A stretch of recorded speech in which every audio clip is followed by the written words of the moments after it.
Iggy Azalea find a boyfriend? He tapped you on your padded shoulders and said, "Hey, lady, are you a witch or are you someone I could date?" You're called a medium because we have different frequencies of consciousness. How do you explain it? It's really very much impression-based. I've not seen your dead loved ones walking around. That would be terrifying.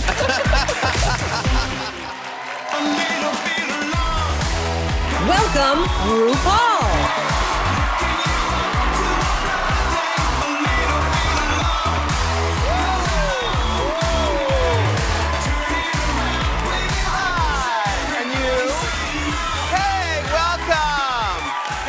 Know we're doing these summer shows up in here. I hope you guys like it, because if you do, I'll serve it to you every day, baby.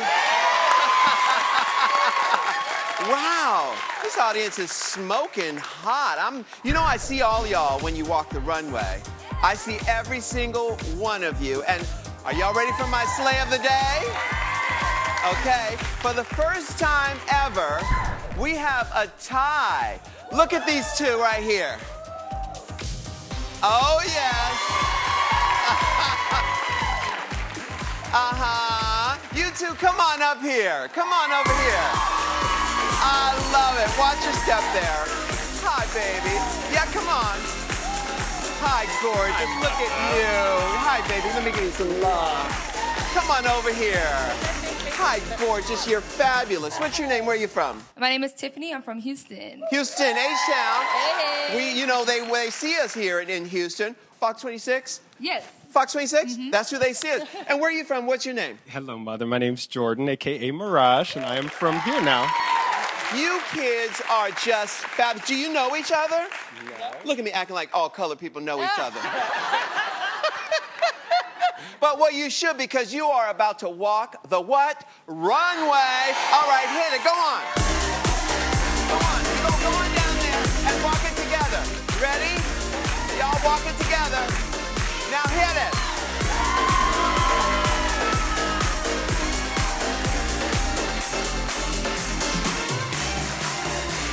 Oh, my goodness. Yay!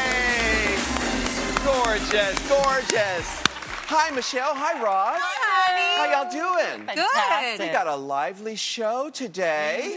This is fun. You both look gorgeous. So do you. Fabulous. Those shoes, Michelle, what are those? Thank you. These are House of CB. House of CB, not House of CBD. No. That's something different. Completely different. Yeah. All right, y'all ready for my next guest? Yes. First guest.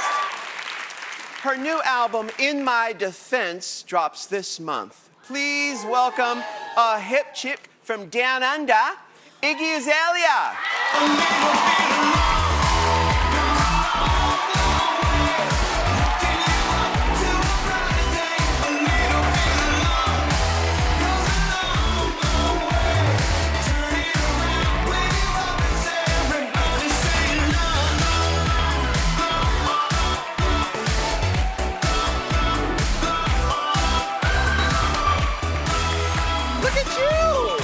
I know. Goodness. I'm a fashion witch today. That's I keep right, telling you everyone. certainly are. This outfit is too much. Thank you. It's good. Look at these shoulders.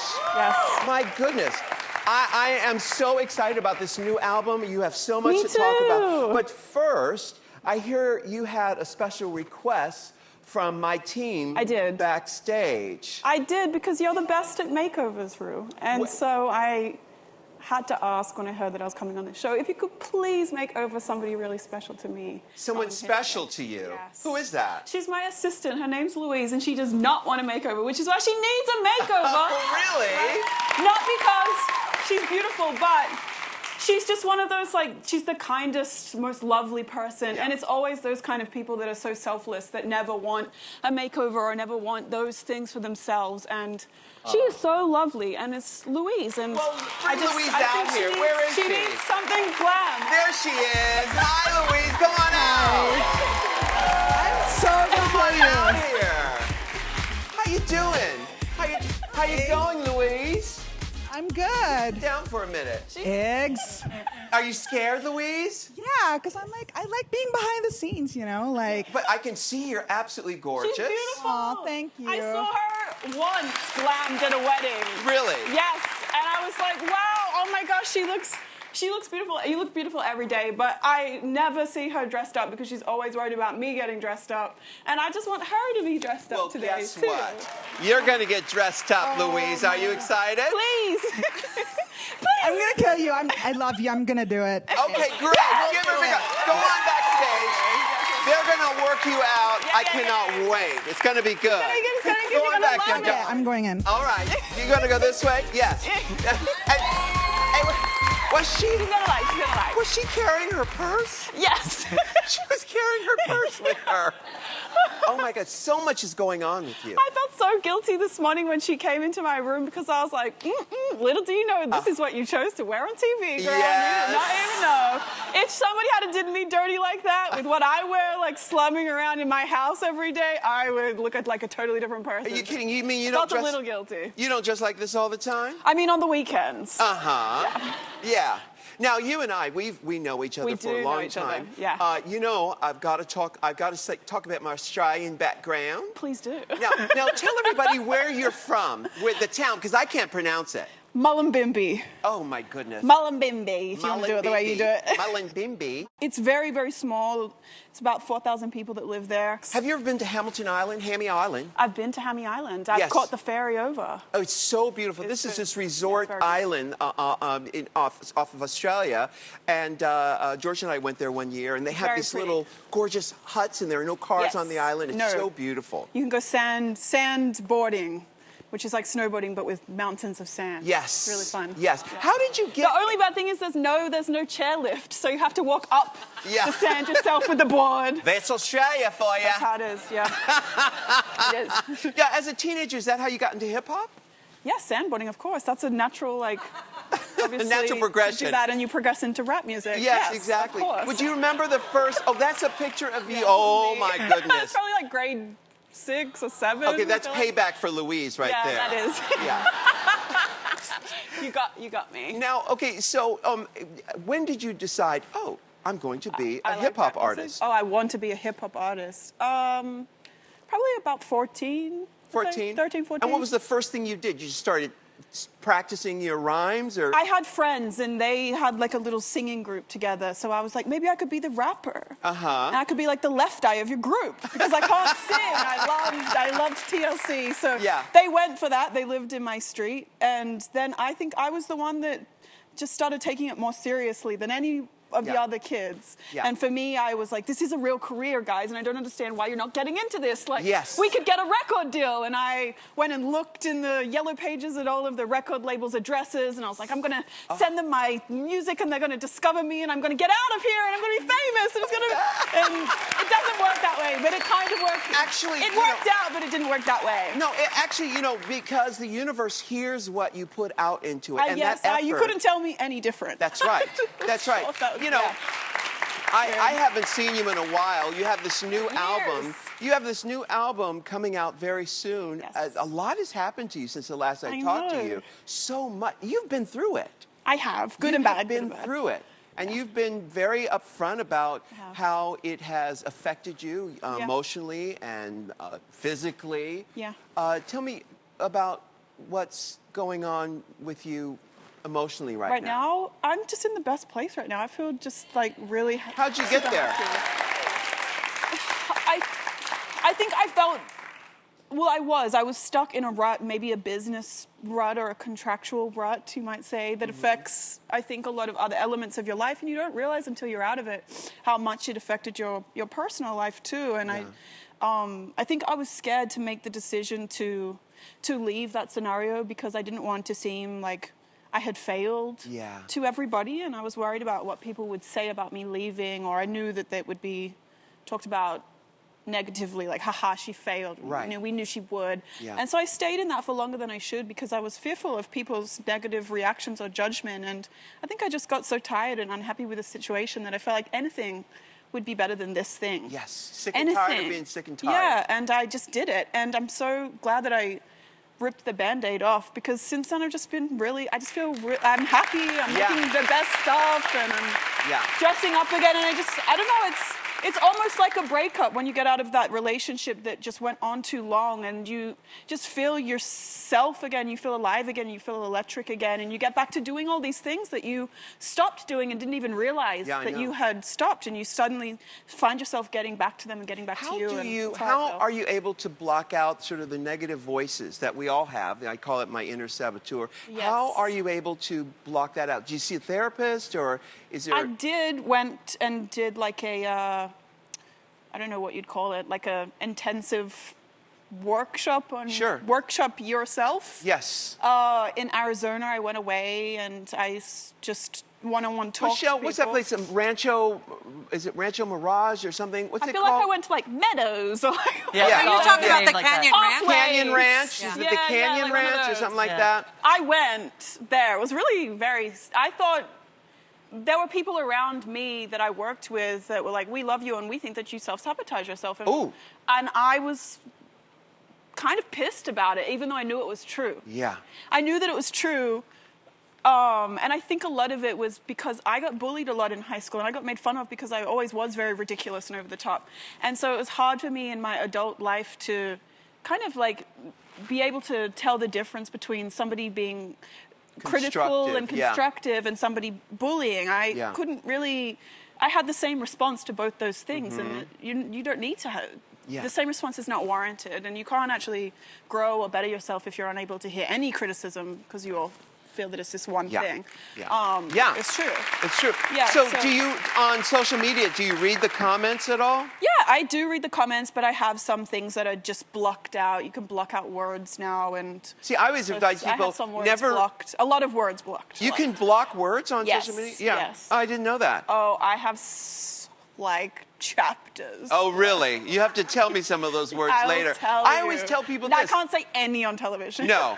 I always say, listen, Many. never read the comments unless you're in the supervision of your life coach or therapist. It's so true. It's, Yeah. I always make a mental kind of like decision or disclaimer to myself before I look, because I feel it's important that I do look, because if I don't look, and I didn't for some years, I can't connect with my fans, and I miss so many people that want to talk to me, and that makes me sad because I want to hear from those people. But I just kind of give myself a mental like disclaimer, I call it, before I click on it, and I say, you know what, I'm either going to like a comment or I'm going to block, but I'm not going to reply to negative things. I'm blocking or I'm liking. People. I'm loving or I'm muting. Yeah. That's it. I like to mute people so I don't want to give them the satisfaction of knowing that I saw it. Yes, you know muting I mean? is the best. It is the bitchiest. Best. It is the bitchiest. I don't even see you. You know what?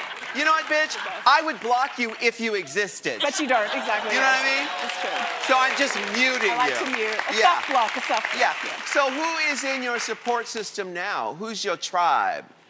I have to say, I don't know, my family, I have a great boyfriend, my friends. How does Iggy Azalea find a boyfriend? Because I know you were dating a basketball player. He found you. Yeah. How was that? We found each other. He tapped you on the shoulder, on your padded shoulders, and said, "Hey, lady, are you a witch or are you someone I can date?" I don't know. He's very eclectic too, and he's very much a free thinker. But it's been good because I lived in LA for many years, and now I live in Atlanta with him. And you are kidding me! I think it's been good for me to, You were living in downtown LA when yes, and then I moved to Calabasas because I got rich, and that's where the rich people Hey, are. Where in Atlanta? Because I've lived in Atlanta for many years. I live like on the north side. It's really beautiful. There's with lots of big folks. trees. You live with the white folks. I live with the white folks. I do. So let me ask you this. I want to go back to the retreat. What did you learn about yourself after you left the retreat? The meadows, Rancho Meadows, or Rancho Parkway Meadows, Pathway to Life. I got a coin. You got a coin from them. Okay. I was like, yes, I worked for this. I think it's just. I think I learned a lot of the reason why I sometimes have the behaviors that I have, or. And I'm able to stop myself now. When I see that I'm doing it, and I still do it, by the way. Nobody ever just figures out what they do and they just don't do it anymore. That's a good point. I still do it sometimes, but I can catch myself now before I go too far. That's the key. And I'm like, That's right. You have to have a balance. You have to be able to see yourself from outside of yourself. Hey, you guys, we're going to be right back after this with more Iggy Azalea. You went through changes. You had a little things done. You visited the dentist. The Hollywood dentist. The Hollywood dentist. I did visit the dentist. Yes. Get out here, Louise.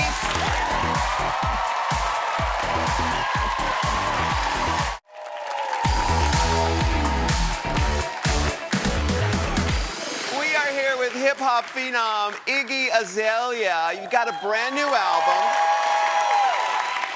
Tell me about the album. It's coming out this June. Yes. Yes. The end of June. What's it called? It's called In My Defense. In My Defense. You feel like you have to defend yourself, Iggy? Well, kind of, a little bit. Yes. That was an English accent. Yes, I don't know who you are I didn't even anymore. do my right accent. I guess I'm already doing the accent you're doing. Yes. So I don't have to do anything. No, so it took you a long time to come out with your second album because the new classic was, how long ago was that?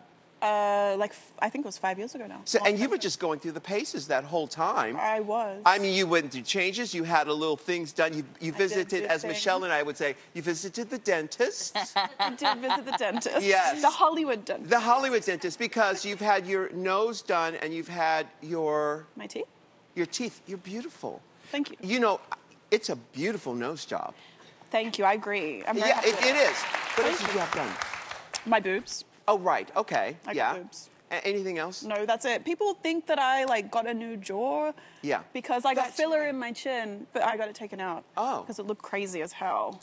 It just looked And crazy. the problem with that is crazy as hell. You don't like crazy as hell? I like crazy as hell, but it just wasn't. Yeah. You'll see. You can Google. It wasn't. Yeah. It wasn't. Well, you know, in one of the papers, they had this Wasn't thing good. where they had a picture of you from before and a picture of, and all you had to do is slide the bar across like that. It was fabulous. Did you see that? I've never seen it, but I've seen so many different things where people think I had my entire face transplanted or. Can you do that? I don't know. Even my own mother at one time was like, she messaged me and was like, "Did you get eyelid surgery?" And I was like, "Don't you think you would know if I had done that?" No. It's Actually, ridiculous. But now she just doesn't listen to it because I feel like every other week it'll be something. Or I do go a little bit OD on the Facetune sometimes. Oh, on Facetune. It can get a little out of control. Ross, do you love plastic surgery? I'm looking forward to it. Yes. Actually, in fact, we're going to talk about a little plastic surgery a little bit later in the show, but we're obsessed with it. Obsessed with it. I wouldn't say I'm obsessed, but I'm a fan. Yeah. Well, I mean, I don't consider filler and Botox plastic surgery. That's just maintenance. I just think that's like a cosmetic. It's just cosmetic. Are you vain? Would people say, your friends, would they say, oh, she is vain? No, I'm kind of the opposite, to be honest with you. I don't wear makeup every day around the house or have my hair done every day or anything like that. It's kind of, I really like to dress up and get into a character. Up into drag. Yeah, get in my drag, Yeah. kind of. For when I'm creating and doing my music and having a whole concept in a music video and that kind of thing really appeals to me, but I don't feel like I'm vain in the way that I'm I'm not obsessed with my beauty or looking beautiful every day or that kind of thing. I don't really, I'm not, it has to be bigger than or funner than more for me to care. No, Otherwise, I kind of just. I mean, you're Australian. I mean, what I love about Australians is the sense of humor, and you've got to take the piss. You've got to take the piss, and that's what it's all about. It is. Now, we were talking about the new album. What producers did you work with? I just worked with one. Really? Yes, just one. It's actually, I prefer to do that because for the new classic, I worked with they were like a production duo, but I worked with them the whole time. I like to find somebody and then I stick with them. Yes. And we make a whole project together. So that way we're in there every day for a month or however long it takes. What's the name? Who is His it? name is Jay White. He's awesome. And he produced I Like It with Cardi and J Balvin. And you're using a lot of my girls in your music videos. Yes. Which ones have you used? Vanjie. Vanjie. Vanessa Vanjie Mateo. Vanjie. I love her. Uh-huh. Trixie. Trixie, yes. Who else have we? Mayhem, and then Shay Coulee. I love Shay. Well, listen, you know, you're close to 30, and... I am. Don't remind me, it's my birthday in 2 weeks. Well, this is the thing, is that, it's gonna be my last year of 20. It's my last year of my 20. No, it's good, because what happens, and we talk about this a lot here, is that when you turn 28, Saturn returns to the place it was when you were born. Right. And in my case, you're retrograde, right? Yes, well, and it goes telling into... myself it's going to get better. It does. When you hit 30, the well, cycle...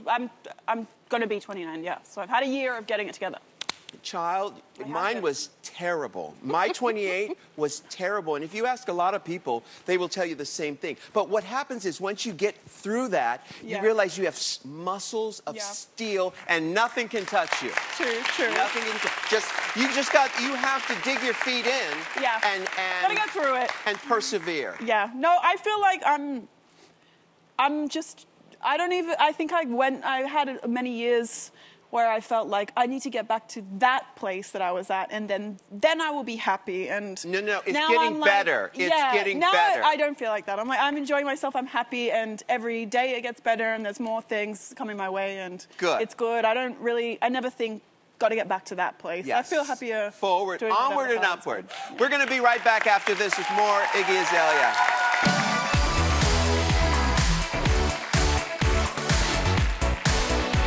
You're called a medium because we have different frequencies of consciousness. How do you explain it? It's really very much impression-based. I'm not seeing your dead loved ones walking around. That would be terrifying.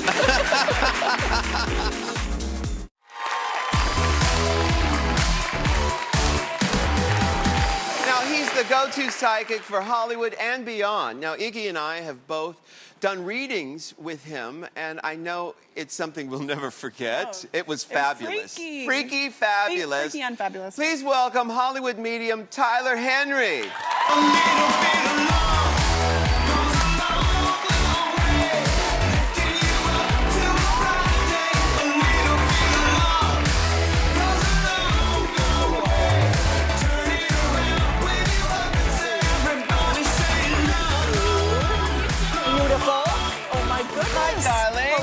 How you doing? How you going? I'm just doing great. Y'all right, babes? All right, babes. Exactly. You're right. Yes. You're right, babes. I saw your clip on Stephen Colbert. I could not compete with this outfit. Well, you should. Exactly. You could have tried. We saw it coming. Have you ever done drag or done dressed up or anything? Not yet. Well, but give me time. You know, if the season doesn't pan out. Then well, you know, the truth is, it's funny because you don't put it on. Actually, people come through you. True. They come through you. How do you see? When you're sleeping, do readings come through you while you're sleeping? Well, a lot of people think of it like The Sixth Sense or like the movie Ghost, but I really find as long as I work when I'm awake and I really do a certain amount of readings, I usually don't get bothered with information when I'm resting. Yeah. It's kind of like as long as I turn on when I'm supposed to, then I kind of can have my off time. What do you dream about? Do you have weird, crazy dreams? Well, it's actually interesting. In a lot of my dreams, I'm very lucid, so I kind of have some degree of awareness that I'm asleep when I'm sleeping. And I recently did a reading with Steve-O, and it was conducted by Dr. Drew in the finale episode of our show.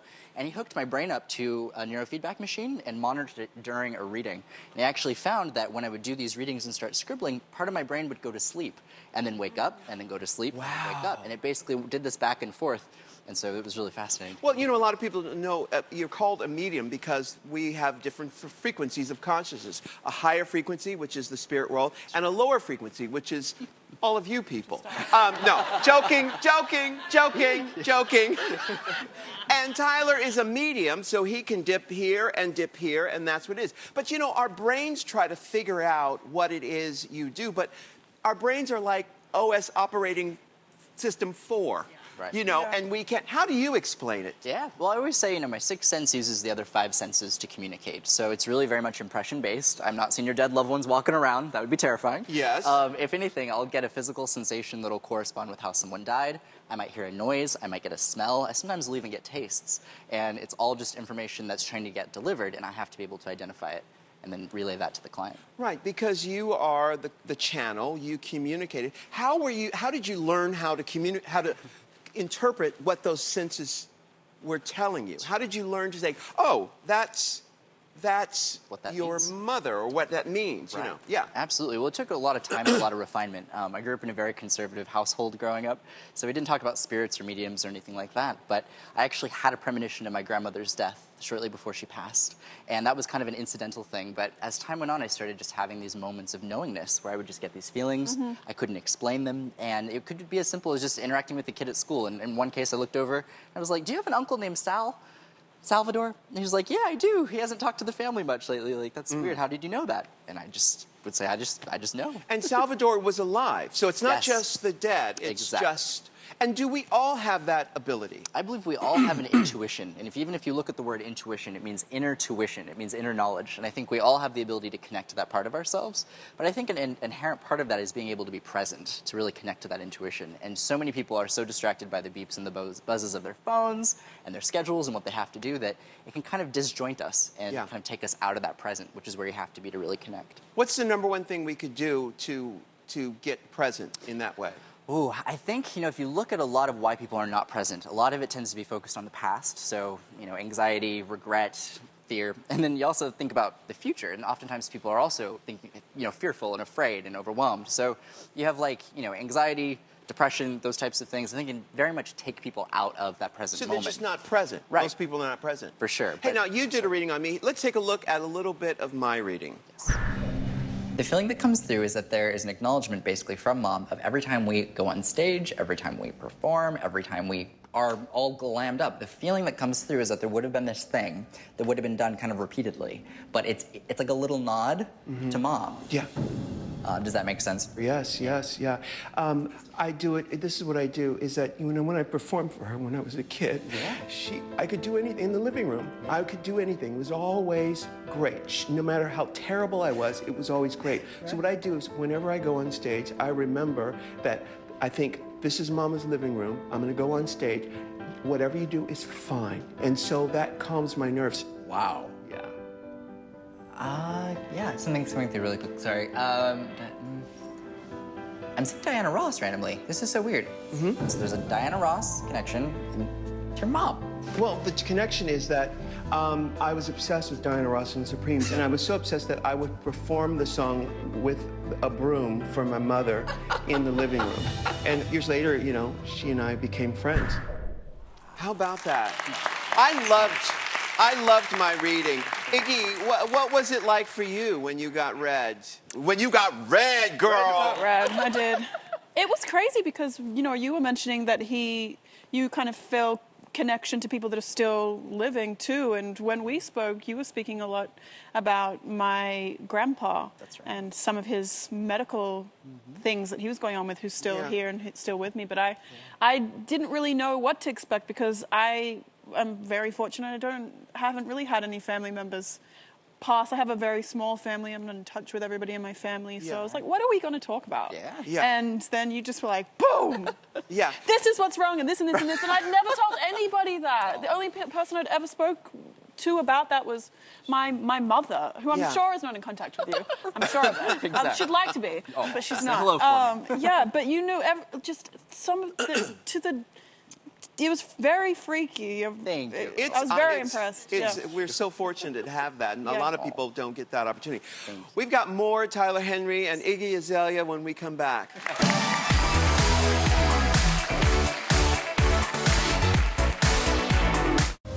I would just be conscientious of when it comes to relationships with other performers. They keep having me kind of talk about this of being careful or navigating that carefully when it comes to other people who would be in your industry and also at the same level. It's good to know where to look and where not to look. Right. Sometimes. And sometimes knowing what not to do can help us just as much as knowing what to do. I already know not to talk to any rappers. Right. So don't worry. It's okay. I already know that. I gave the same advice to Amber Rose. She didn't take it. So let's not do that. Oh, wow. A little bit of your reading with him. Yes. So now, Tyler, do you feel things all the time? Like, do you feel anything now? Are you getting anything now? So it's a good question. I kind of have two versions of myself. I have the Tyler the medium and then Tyler just the everyday person. And so when I scribble, it's kind of how I start turning on, start connecting to energy. But when I go about my day-to-day life or do an interview, I kind of have to tap into a different mindset. It's kind of more logical, more kind of memory-based. Yes. Whereas the intuitive mindset's totally different. Right. So there's Tyler the medium and Tyler the creator. Exactly. There you go. And I love him, and he's amazing too. So. It's just so fascinating. Ross, you got read by him. I did. It was season 1 before anyone really had seen your show. And he walked in. I was like, this is a medium. He looks like an extra small. Just for you. I offered him a juice box. I couldn't believe how young he was. He did. But, you know, I didn't grow up with a lot of religion in my... So when my father passed away, I didn't know what that meant.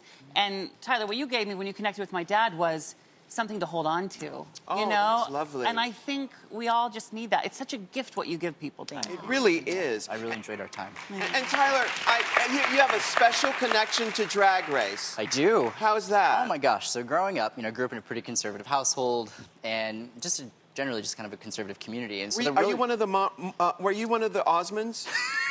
I kind of have the cheekbones for it. Yes. But unfortunately not. But, you know, growing up, we just didn't really have exposure to anything Where were you, gay or from? LGBT. Central California. A lot of people don't realize it's a very conservative area. Oh, I know, yeah. Yeah, a lot of dairies, lots of prisons. Yeah. I'm selling it. And growing up, RuPaul's Drag Race was one of the few shows that actually, in some sense, I felt like I saw myself in. And it gave me that outlet to be able to be like, okay, people can be true to who they are.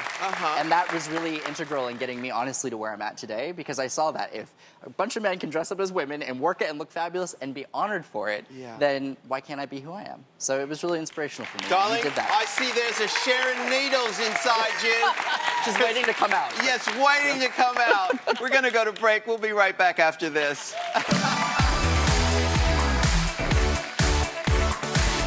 Get out here, Louise!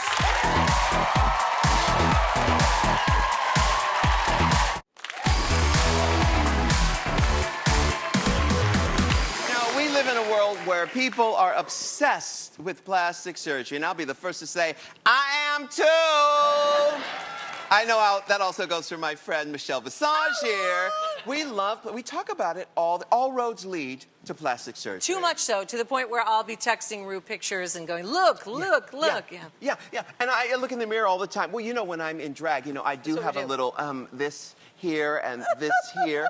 But, you know, I mean, it's superficial, but, and we have a sense of humor about it. Yes. Now, would you ever have a full facelift? Yeah, Yeah. I would, absolutely. Yeah, me too. And I've known you so long that I knew you when you didn't have breast implants. Yes, before, Because you had how many breast implant surgeries? 3. I had 3 implant surgeries. Yeah, correct. you had 2 mosquito bites right here. You got it. Because on the Seduction album cover... Yes, you can see on the inside, not even on the cover, because the cover you can't really see. Yeah. On the inside in the album, the notes, and my picture, because it was a girl group, so we each got our own thing. It was full. I could be backwards. You wouldn't know the difference. Yep. How old were you when you got your first boob implant? 21. I was 21 for my first one, 26, I think, for my second. You got a second one. Why'd you get a second one? Well, because the first one weren't big enough. And why'd you have a third one? The third one was because they still weren't big enough. Okay. And the second set was leaking after I nursed my children. Okay. And you can nurse children with breast Yeah, implants? girl, you can do anything with breast implants. Yeah. And now, fast forward all these years later, Yes. you have changed yourself one more time. For good, this time for good, yeah. I went through the journey. So you said my first breast implant surgery, I was 21 years old. And I did it for a multitude of reasons, mostly because growing up, I was the girl who, you know, the boys would pick on me. Yeah. To be honest, because I had nothing. I always had this, so I knew to walk in backwards. But I didn't have this, and I felt incomplete. My dad subscribed to Playboy. I grew up looking at all these magazines and thinking, when is my turn? Well, my turn never came until I saw the doctor. Self-esteem is what I was looking for.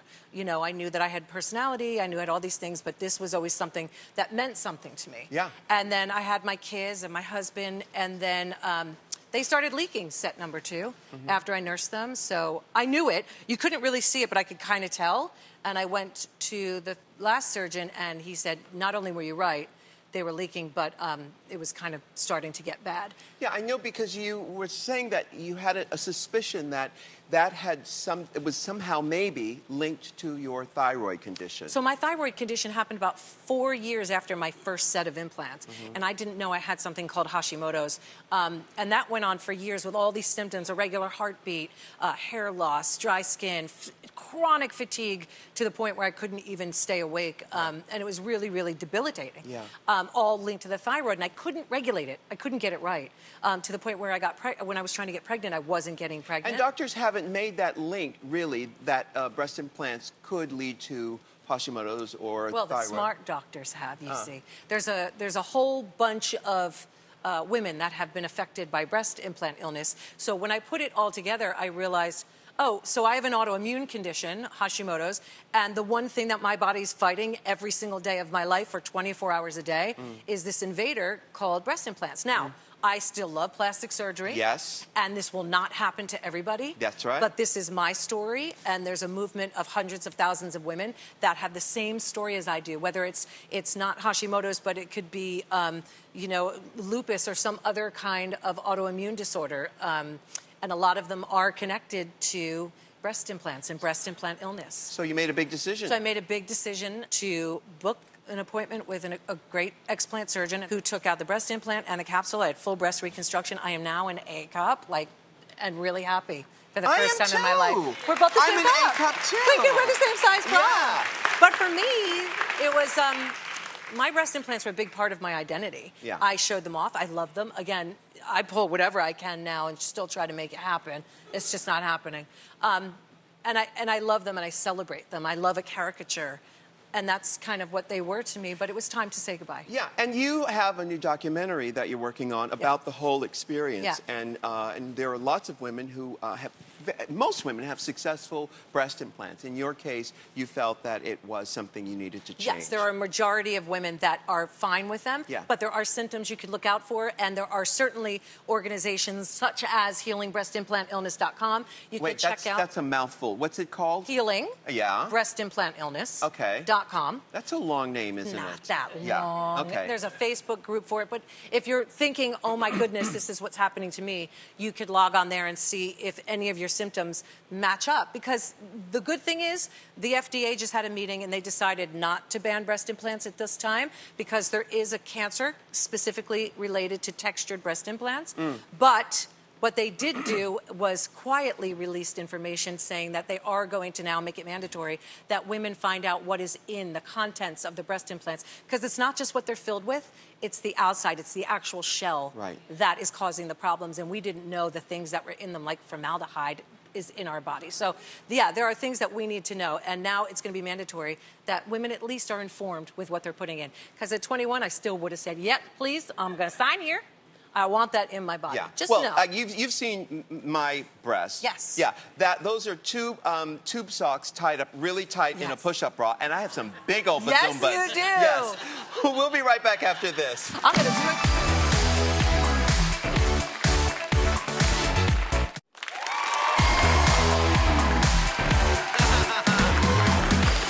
The last hour, Iggy's assistant Louise has been backstage getting judged by my style team, and she is ready to take on the runway. Get out here, Louise! A little bit of love goes a long, long way. Lifting you up to a brighter day. A little bit of love goes a long, long way. Turn it around with you up and say, everybody say love, love, love.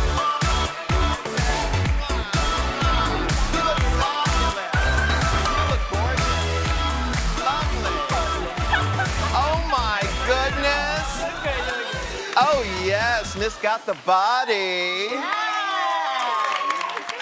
Louise, you look beautiful. Aw, thank you. You really do. Now, what is it about getting zhuzhed up that you have such an aversion to? Oh, no. I mean, it takes so much. I'm working a lot. I can't even, go to the bathroom without, like, a phone call interrupting me. Yeah. I mean, Iggy's life, like, everyone calls me, like, everyone for Iggy. So, it's really hard to, like... Come on, I mean, smudge a little liner around the eyes. I can't even do that. Without a phone call. But you know, I think it's so important. No, I think it's so important for everyone to do that. It's your gift to the world. You know, God gave you this beautiful body. It's like, you know what? I'm gonna dress this thing I think up. I should do this every day. You should. No, it does. And it changes, it absolutely changes your outlook on life. It really does. Always do one thing for yourself before you give something to other people. You know, like on the plane. You know, on the plane, it says, put the max on your face before you put the max on your child's face. Yeah. You know, and are you wearing false eyelashes? Yep. Girl, you're turning into a wanton woman. Yeah, they did this all in like 45 minutes. Well, they did a great job. Iggy, what do you think? I think she looks great. I love Yeah? it. I'm so shocked. Yeah, so she's tending But I'm not shocked because I saw a picture of her once. That's why I nominated her. I knew what was in. I knew what was lurking. Lurking beneath. What Yeah, lies yeah. beneath. I know. So no, she's tending to your needs all the time. So, are you that needy? No, it's not me. I don't. Well, it is me. Yeah. No, wait. It's me, but it's everybody else. Like instead of my. It's funny because I always joke about how nobody ever calls me and my phone's like so dry and dead. Yeah. Which is how I like it. But it's because everyone's calling you. Right. Yeah. Right. Because she deals with every. All the fires. She puts out all the fires. Now, Iggy, how long did it take to get ready today for you? You know the answer to that Like better than I would. 2 hours. 2 hours. That's really fast, actually. 2.5. Thank you. No, I'm that's gonna tell good. Yeah. her that. And because you put her together. Yeah, I'm always usually the person like, Iggy, hurry up, let's do this. I feel like she did this so that I would experience how it is for someone to like rush me. Yes. And, you know. Well, you look fabulous. Thank you for doing that. And thank you for doing that for our audience. We'll be right back after this.